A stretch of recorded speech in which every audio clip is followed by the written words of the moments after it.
Hi, Aponte, RKC Iron Core. David Butler, RKC, Iron Core.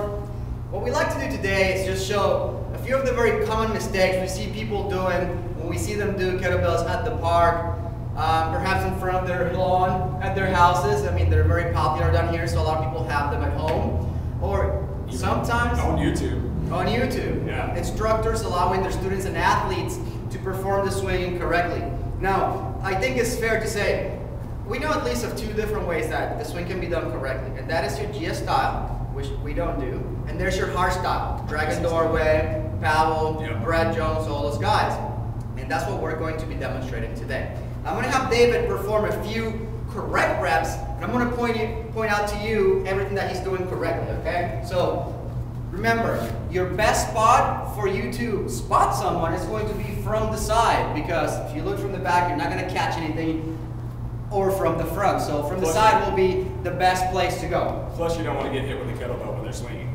Exactly. Remember, like Brett Jones said, walking out here when he's doing swings is a bad idea, so don't do it. So here we go.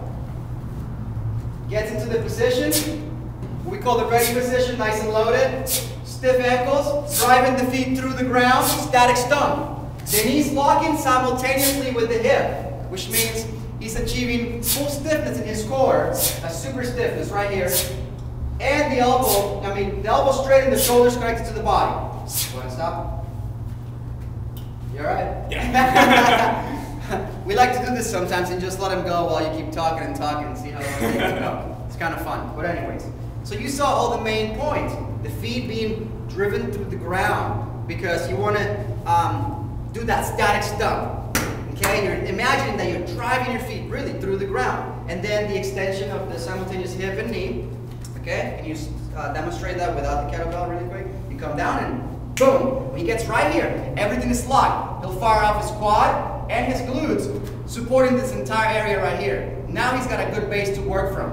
Now his core can take all that strength and transfer it through his arms into the kettlebell simply because he's connected. Okay? But if he were disconnected at any point or having any weak links, it would show. He would be pulled forward by the kettlebell. You'd have that little yank sensation that you get at the bottom of a bad swing or something like that. So what we're going to do now is demonstrate a few bad reps so you can see what not to do. And our good friend here, David, is going to do it the wrong way, so you don't have to do it the bad way. So here we go. All right, stop. This is scary because nobody wants to see their friend doing it the wrong way. I hope you guys caught it, but he was failing to lock the knees, allowing the back to extend, hyperextend really, and he didn't achieve this full upright position. Instead, he went past the point where he should have been. Now his back is taking a lot of punishment. It's a really bad idea. You don't want to do that, but it's very common to see people swinging like that, okay? I'm going to show another one. This is classic. And the person performing this way will probably be the same person that will ask you, what am I working there? The answer is yes. Yeah, your whole body, dude. The swing is a full body movement. It's not an exercise as we are accustomed to thinking in the bodybuilding, all days. Oh, I'm going to work chest today and I'm going to work legs today. No, it's nothing like that. You're using your whole body to produce this movement. So when he's doing that and he's bringing it up slowly and descending as almost like a pseudo negative, it's a clear sign that his technique is faulty. He's not doing it right. The bell should be projected by the hips, not pulled up by the arms. Okay? Yeah.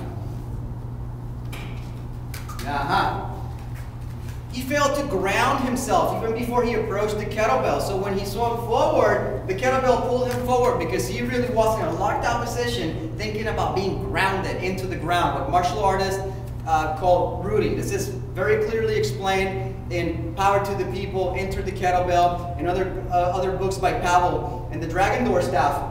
And we recommend everybody read these because this is what we see a lot of the time. Say 75% of the time I see people doing it this way. So all of those ways are incorrect. I got one to show. Okay. I'd like to show this is the, and I'm not really sure why people go to this place, but they do. Now, in our opinion, the only time you put a kettlebell over your head in this way is if you're doing a crescent swing, which most people can't do. So I don't know why people do it this way. If you're able to get that high it's time to crank up the weight. Let's go ahead and go to a heavier weight. If you're able to get that high where you're playing with it, unless you're, as I said, doing a crescent swing. That's the only time the bell should really be that high.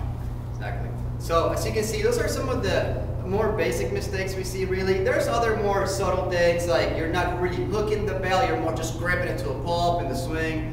Bad technique. Shoulder being disconnected. Another back technique. This one looks a little bit like this.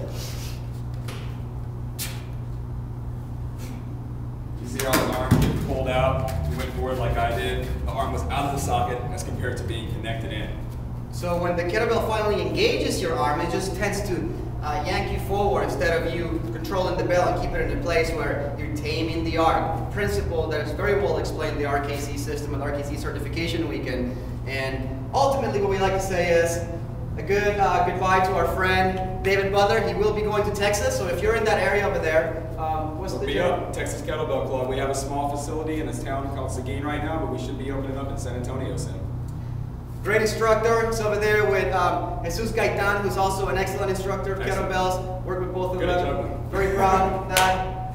Look them up. If you're not in that area, please come to see us at the school. We can instruct you in the proper way of doing this so that you don't end up getting hurt or trying to show it to someone else and hurting someone else, okay? Thank you. Goodbye.